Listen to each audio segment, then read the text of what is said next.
Sea usted bienvenido a este su tiempo, estas gotitas de miel. Muchísimas gracias por estar siempre presentes, gracias por estar atentos a nuestra transmisión. Mi nombre es Claudia Méndez Ruiz y es un gusto verdaderamente poder compartir esta nueva semana solo puras buenas noticias. Así que vamos a dar paso. El día de hoy hablaremos acerca de algo pues que a todos nos llama la atención, y es que efectivamente hay diversos códigos dentro de la Biblia. El día de hoy vamos a hablar acerca de una interpretación que no es propiamente la literal, pero que se encuentra dentro de, por supuesto, el texto bíblico y algunos comentarios rabínicos que poco a poco iremos descubriendo. Por supuesto, estamos en la festividad de Pesaj, Pascua, panes sin levadura, y empezamos ya la cuenta del Omer para llegar a la entrega de la Torá. Así que el día de hoy vamos a enfocar Pesaj o Pascua desde un punto de vista a lo mejor no tan conocido en Occidente. Para esto yo le voy a pedir a usted favor que se venga conmigo al libro de Shmot o Éxodo en el capítulo 6. Y es que recordará que el Señor anunció lo que pasaría desde el principio de esta hermosa historia de redención del pueblo de Israel. Él, por supuesto que le anunció a Moisés y a todo el pueblo de Israel que las cosas se pondrían difíciles, pero con una razón. Ciertamente el faraón endurecería su corazón, pero todo esto serviría para que todos conocieran al único y verdadero Dios, el Dios de Abraham, de Isaac y de Jacob. Así que véngase conmigo y comenzaremos esta lectura, como le digo, en el libro de Shmot o Éxodo capítulo 6. Y comenzamos con el verso 1. Y dice así: Jehová respondió a Moisés: ahora verás lo que yo haré a Faraón, porque con mano fuerte los dejará ir y con mano fuerte los echará de su tierra. Habló todavía Hashem a Moisés y le dijo: yo soy Jehová, yo soy Hashem. Y aparecía a Abraham, a Isaac y a Jacob como Dios omnipotente. Mas en mi nombre, Hashem, no me di a conocer a ellos. También establecí mi pacto con ellos de darles la tierra de Canaán, la tierra en que fueron forasteros y en la cual habitaron. Asimismo, yo he oído el gemido de los hijos de Israel, a quienes hacen servir los egipcios, y me he acordado de mi pacto. Así que el Señor se acuerda de su pacto, y esta es la razón por la cual Él desciende para sacar a su pueblo. Y vean lo que sigue. Verso 6. Por tanto, dirás a los hijos de Israel: yo soy Jehová, y yo os sacaré de debajo de las tareas pesadas de Egipto, y os libraré de servidumbre, y os redimiré de brazo extendido con juicios grandes, y os tomaré por mi pueblo, y seré vuestro Dios, y vosotros sabréis que yo soy Jehová vuestro Dios, que os saco de debajo de las tareas pesadas de Egipto. Y por último, verso 8, y os meteré en la tierra por la cual alcé mi mano, jurando que la daría a Abraham, a Isaac y a Jacob, y yo os la daré por heredad. Y firma yo, Jehová. Así que esto es previo, por supuesto, a la última plaga, la plaga o el golpe, como se conoce en la teología hebrea, que va en contra de los primogénitos. Déjeme ponerle en contexto y decirle que el Señor utilizó sus agentes, sus ángeles, sus mensajeros para hacer como Él quería. Y por supuesto estamos hablando propiamente de los elementos naturales. Así levantó 10 plagas o 10 golpes, de las cuales, ¿qué le puedo decir? De las cuales afectaron al pueblo de Israel únicamente las primeras 3. Esta es la razón por la que usted se puede ir al libro de Apocalipsis y encontrará ahí que en el capítulo 15 solo se habla de 7 plagas, ya no de 10. Pero es importante entender que cuando nosotros nos vamos al capítulo 12, que es propiamente ese relato de la salida del pueblo de Israel, el Señor nos explica cómo habría de sacrificarse el cordero, cómo habría de aplicarse la sangre de este en los dinteles y posteriormente cómo se asaría el cabrito para ser comido en familia. Y todo esto, cada coma, cada punto, cada explicación tiene, por supuesto, su cumplimiento allá en el Evangelio. Por supuesto, estamos hablando de una prefiguración de Cristo Jesús. Pero además de esto, déjeme contarle que hay muchos códigos escondidos, no solamente para el momento presente, lo que estaba pasando el pueblo de Israel, sino a un tiempo, en una profecía a tiempo mediano, hablando por supuesto del Mesías. Pero además hay también acá mucha enseñanza para los tiempos finales. Y de esto es que vamos a hablar el día de hoy. Si usted ve, en el capítulo 6 que recién acabamos de hablar, podemos encontrar unos verbos. Estos son: os sacaré, os libraré, os redimiré y os tomaré. Y por último dice, y os meteré. Esto debemos de tenerlo en mente y verá usted cómo vamos a compilarlo. Pero véngase por favor ahora al capítulo 12 de Éxodo. Si usted ve, está acá las instrucciones claras de la Pascua. Pascua en hebreo quiere decir Pesach, en inglés Passover, o pasar por encima.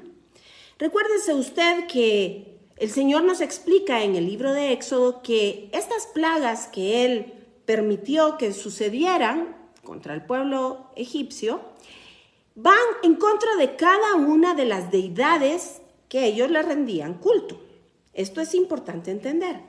Pero si usted hace una vista retrospectiva, antes del capítulo 12, encontrará que, por supuesto, está el anuncio de la muerte de los primogénitos y previo a eso está la plaga de las tinieblas.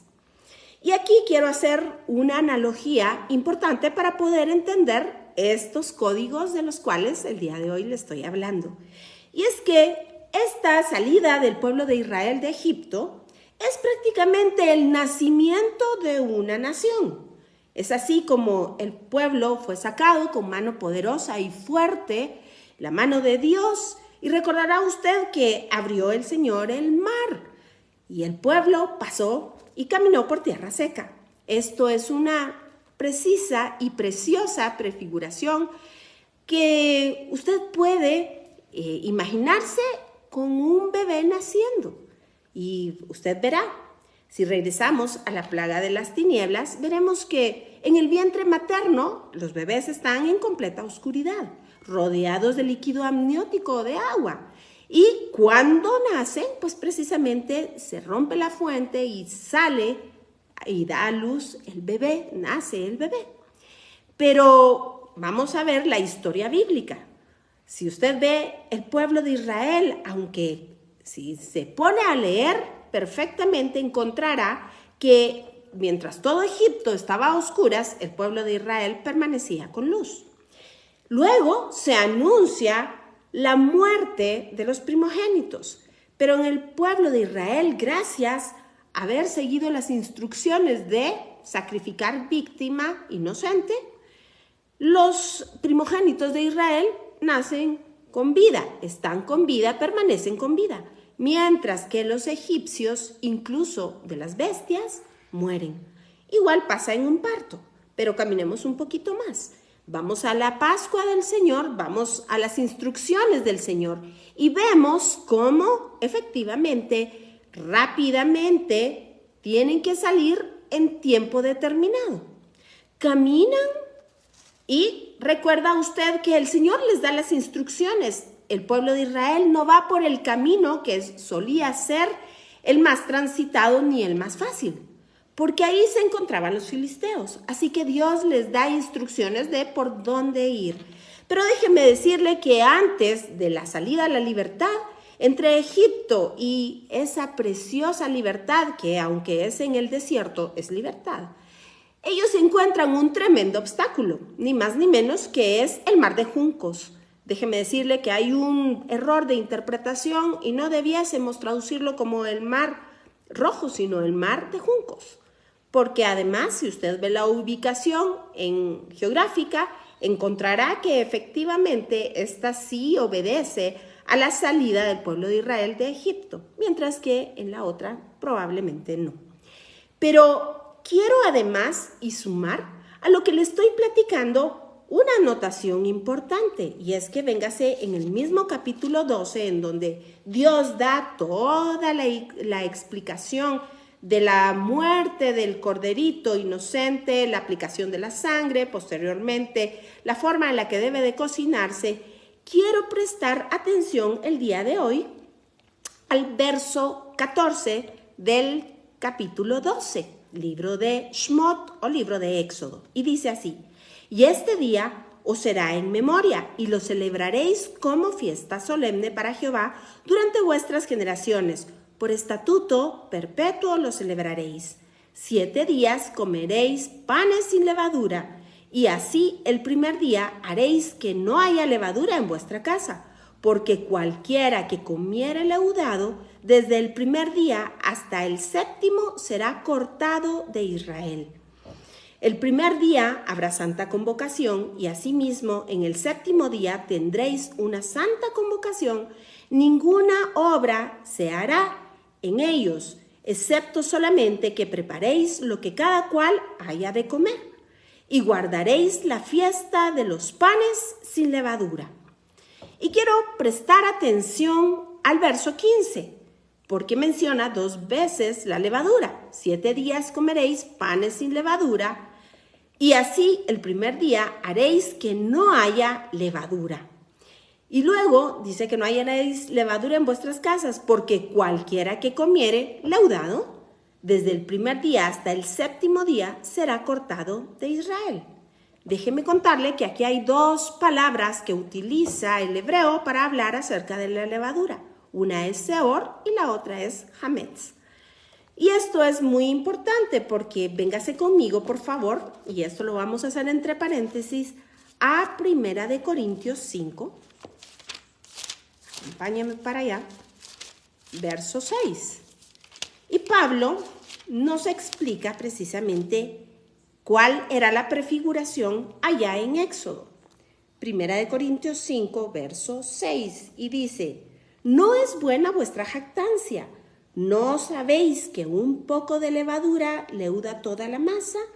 Limpiaos pues de la vieja levadura para que seáis nueva masa, sin levadura como sois, porque nuestra Pascua, que es Cristo, ya fue sacrificada por nosotros. Este es el Corbán Pesaj. Así que podemos entender que Pablo nos está dando la explicación que hay en el Antiguo Testamento. ¿Por qué razón? Porque esto está vigente para estos tiempos y para los tiempos del fin. Pero además yo quiero a usted señalarle que dentro del mandato de la comida del Seder de Pesaj, es decir, del orden pascual, solo hay 3 elementos.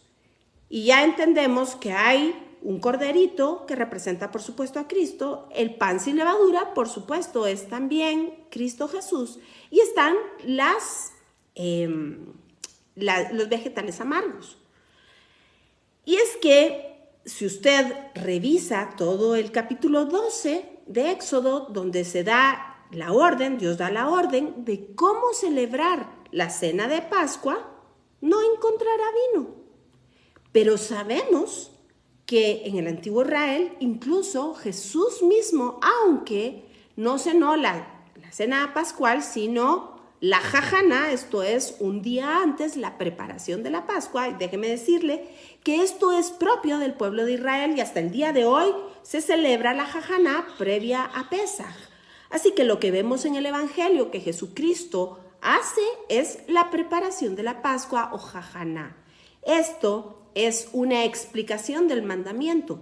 Por esa razón es que Jesús se sienta con sus discípulos a explicarles lo que va a pasar al día siguiente. ¿Y sabe qué? Es el cumplimiento ni más ni menos que de Éxodo capítulo 12. El cordero sacrificial sería muerto en una cruz para que esa sangre, de la misma manera que sucedió en Éxodo, sea la sangre de nuestra expiación. Así que vemos cómo se cumple efectivamente lo que está anunciado en Éxodo en los evangelios. Pero usted me preguntará, ¿qué tienen que ver los tiempos del fin? Pues es muy importante. Regresemos, por favor, al capítulo con el cual dimos inicio, capítulo 6 del libro de Éxodo. Y es que acá, como le decía al principio, hay 4 verbos a los cuales debemos prestarle atención. Y se los vuelvo a leer.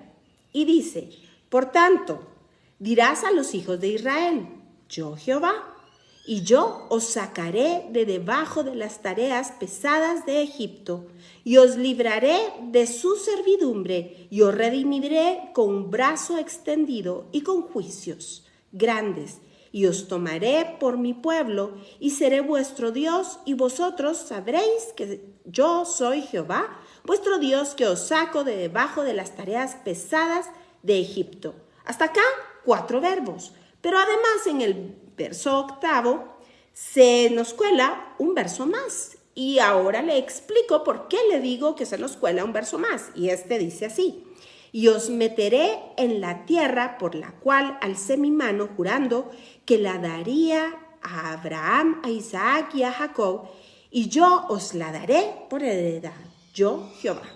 Y usted me dirá, ¿qué relación tiene esto con el ceder o el orden de la cena pascual? Pues bien, como le señalaba, si usted revisa todo Shmot 12 o el capítulo 12 del libro de Éxodo, no encontrará vino por ningún lado. Pero sabemos que esto era parte de la usanza en el siglo I porque Jesucristo mismo bebió vino, aunque, vuelvo a repetir, era la jajaná o la preparación de la Pascua. ¿Qué relación tienen estas copas? Pues déjeme contarle qué relación tienen estos verbos, y le cuento que en el antiguo Israel, en el primer siglo antes de la era común, es decir, antes de Cristo, existió un sabio fariseo, es uno que se encuentra entre los más grandes de Israel, y se llamaba Gilel el Viejo, o Gilel el Grande. Y él entendió que estos verbos tenían una conceptualización importante, no solo para el tiempo pasado, recordando la salida de Israel de Egipto, sino además anunciando lo que habría de venir. Estamos hablando de un siglo antes del nacimiento de Cristo. Por tanto, él estaba entendiendo que esto tenía relación con el Mesías y, por supuesto, la historia de redención del pueblo de Israel y de todos nosotros. Y déjeme decirle que de ahí se asentó el uso o beber 4 copas justamente en el Seder de Pesaj. 2 primero y 2 después. En medio del Seder se para y se hacen algunas actividades, pero déjeme contarle cómo se llaman estas copas. La primera se llama la copa de santificación. La segunda se llama la copa de juicio. La tercera se llama de redención y la cuarta de alabanza.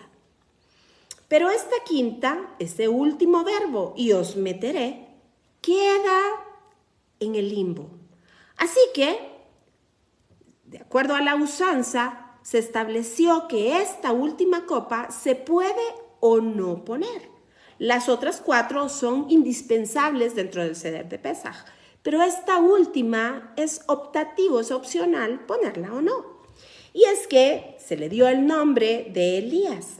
Así que quienes la ponen, la pueden dejar vacía o la pueden llenar de vino y luego al final del Seder beberla a alguien o tirar simplemente ese vino. Pero es que esta última copa anuncia precisamente el espíritu de Elías, tal y como lo dicen los evangelios. Ese espíritu de Elías, que no estamos refiriéndonos a un fantasmita, sino al sentido de la actividad o el porqué de la razón por la cual Elías vino a este mundo, y fue nada más y nada menos que anunciar arrepentimiento y, por supuesto, anunciar a nuestro Salvador Jesucristo.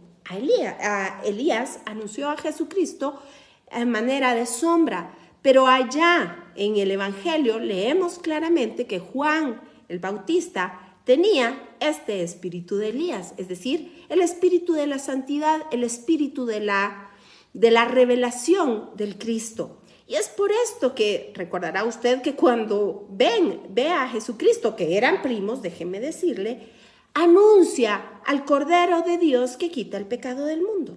Y luego le manda a preguntar, ¿eres tú el que anuncia las buenas nuevas? ¿Eres tú el que levanta a los enfermos, al que sana a los sordos, al que le devuelve la vista a los ciegos, el que levanta de la tumba a los muertos? ¿Y sabe qué responde Jesucristo? Sí, yo soy ese, del cual estaba anunciado desde los profetas, desde tiempos inmemorables. Ese soy yo.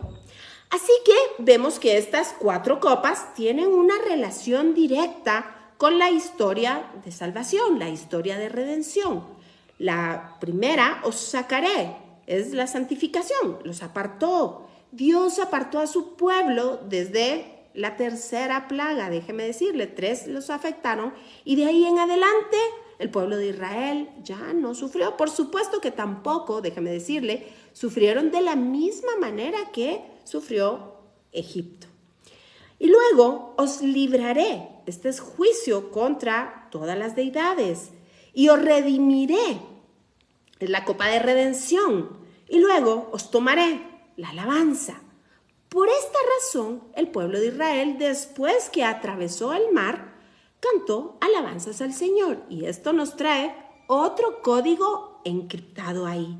Pero luego, en el verso 8, se nos metió este verbo, y os meteré, porque está hablando ni más ni menos que de la tierra. Esa tierra que por supuesto tiene un cumplimiento profético en el lugar geográfico de Israel, por supuesto que sí, pero en un sentido profético y escatológico tiene un sentido hermoso espiritual y está hablando de esa Israel celestial, de esa Jerusalén celestial, de la cual habla el libro de Apocalipsis.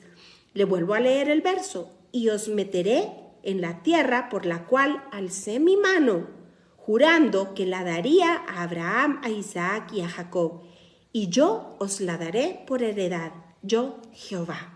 Vea qué cosa tan impresionante. Así que podemos entender que todo lo que acá está descrito, por supuesto, está en su cumplimiento explicado en el Nuevo Testamento. Pero, ¿qué pasa con el pueblo de Israel que sale con mano poderosa? Sale, usted sabe, ataviados y llenos de oro y de riquezas y de joyas. Llegan entonces al punto álgido cuando se encuentran con el mar de juncos y están siendo perseguidos por Faraón. Recordará usted que la Biblia claramente dice: porque a este Faraón que ves, nunca más para siempre lo verás. Pero déjeme contarle qué dicen los sabios, y es que cuando Moisés vio la grandeza del mar y luego seguramente escuchaba el trote de los caballos de Faraón y de todo su ejército, seguramente fue una situación difícil. Así que Dios le dice: levanta tu vara. Pero nos explican que no fue sino que hasta que uno tuvo fe y se lanzó al mar, entonces, después de haber sentido un gran viento por todos, el mar se abre en 2. Y entonces el pueblo de Israel puede pasar con pie firme en tierra seca. Usted recuerda que además esta historia termina allá del otro lado del mar. Sale todo el pueblo de Israel y cuando Faraón decide ir detrás del pueblo de Israel, Dios entonces manda a que las aguas regresen y ahoga a todo el ejército. Pero hay una explicación impresionante acerca de Faraón. Y esto lo encontramos en Éxodo capítulo 15. Y déjeme decirle que esto es parte de la Agadá que se ejecuta o que se realiza al mismo tiempo del Seder de Pesaj. Y es que, vamos a aclarar, Seder de Pesaj quiere decir el orden en el cual se lleva la cena pascual, pero Agadá quiere decir una serie de actividades, incluso de historias, que se suman al Seder para dar esta interpretación preciosa que el pueblo de Israel ha recibido, por supuesto, no me cabe duda, esta revelación de Dios, en donde se anuncian eventos por venir. Y es que, como les repito, esta explicación de Faraón, aunque no está explícita en el libro de Éxodo, en el capítulo 15, sí podemos ver ahí un enunciado que se dice, porque no hay otro Dios como tú. Los sabios explican que fue Faraón el que reconoció antes de morir que el único Dios es el Dios de Abraham, el Dios de Isaac y el Dios de Jacob. Y si entendemos que esto, por supuesto, es una prefiguración de la segunda venida del Señor Jesucristo y el tiempo en el cual, tal como dice Deuteronomio, Él le dé justa retribución a sus enemigos en persona, podemos entender que efectivamente para esos tiempos, el tiempo del fin, en el cual, allá como lo explica Apocalipsis capítulo 20, efectivamente el falso profeta, el enemigo del Señor, el que se levanta en contra del Señor, esto es Satanás, y todos sus secuaces serán echados al lago de fuego.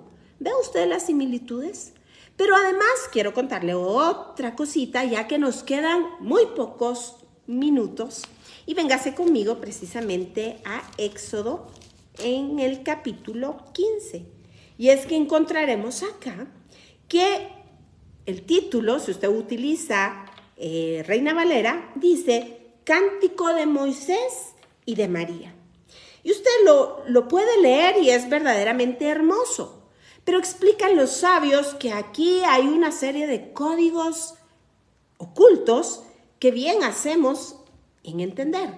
El primero de ellos, déjeme decirle que en esta algarabía y en esta fiesta que había, porque el Señor los había sacado, tal y como había anunciado, con mano fuerte, brazo extendido, ellos mismos habían visto cómo Faraón y todo el ejército había quedado muerto atrás y la promesa estaba vigente, nunca más para siempre los verás, y esa promesa es para usted y es para mí el día de hoy.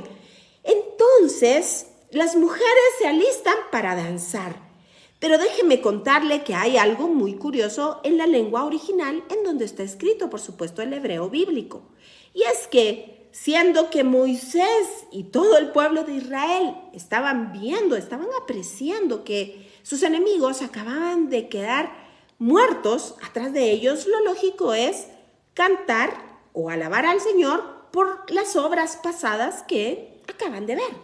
Pero déjeme contarle que aquí, en este canto hermoso que nos habla de redención, los verbos, todos o casi todos debiese decir, están en futuro, porque entendió Moisés que de la misma manera que el Señor había aniquilado a todos los enemigos en el pasado, lo haría en el futuro. Y ve usted qué relación tiene entonces con las 4 copas del Seder de Pesaj. Y es que déjeme decirle que esas 4 copas de las cuales hablamos, que anuncian lo pasado y recuerdan lo futuro, está hablando, tal y como hemos venido diciendo en programas anteriores, nos habla de esos 4 imperios que están anunciados desde Génesis capítulo 1, verso 2 y 3, hasta Apocalipsis. Esas 4 partes que forman la estatua de Nabucodonosor, esos 4 imperios, tienen también acá un código que los refleja y son ni más ni menos que esas 4 copas. Por eso, de la misma manera que la piedra habría de caer o habrá de caer, y ya cayó, déjeme decirle, en los pies de la estatua, de la misma manera para lograr la redención, el Señor nos habla que es solamente a través de su favor y de su gracia anunciándolo, por supuesto, con la quinta copa, la copa de Elías o la copa de redención, la copa en la cual nos anuncia el Señor que nos habrá de meter, por supuesto, a la tierra prometida. Pero ¿qué con el nacimiento con el que yo le empecé a contar esta historia? Pues sí, efectivamente, de la misma forma usted puede leer Apocalipsis 20 y luego 21, 22 y se dará cuenta que metafóricamente el mensaje es el mismo. Un pueblo naciendo, los enemigos muriendo por el poder de la palabra del Señor, la mano fuerte y poderosa de nuestro Dios, y la forma en la que nos ha de meter a la Jerusalén celestial es exactamente la misma que metió a su pueblo en la tierra que le prometió, un lugar geográfico. Por supuesto, claro, ahí está la tierra de Israel. Pero sabe, eso es una prefiguración para los tiempos del fin. Así que espero que este tiempo en el cual pudimos hablar apenas un poquitito de estos códigos bíblicos encriptados de una manera magistral, de esa manera que solo nuestro Dios puede hacer, ponga en usted esa dulzura de paladar, porque su palabra es más dulce que la miel. Así que, por mi parte, el día de hoy, no me queda más que decirle hasta pronto. Nos vemos con el favor del Señor la próxima semana, pero deseo que el Señor le bendiga, le guarde, que haga resplandecer su rostro sobre usted y que ponga en usted paz. Nos vemos la próxima semana y por favor esté pendiente porque haremos un Zoom para explicar acerca de todos estos tiempos del fin, los códigos bíblicos, por supuesto, qué dice la Escritura acerca de las guerras que estamos siendo testigos, que están ocurriendo en el oriente, y que por supuesto, además podremos ver a través de las Escrituras y de los escritos rabínicos cómo nos explican estos tiempos que déjeme decirle que son tiempos verdaderamente importantes. Así que, por favor, no se mueva, quédese en la buena compañía de Vea Canal y yo lo espero la próxima semana. Por favor, háganos saber de usted, compártanos, denos sus comentarios y, por supuesto, esté siempre con esta buena compañía, repito, con Vea Canal. Nos vemos la próxima semana.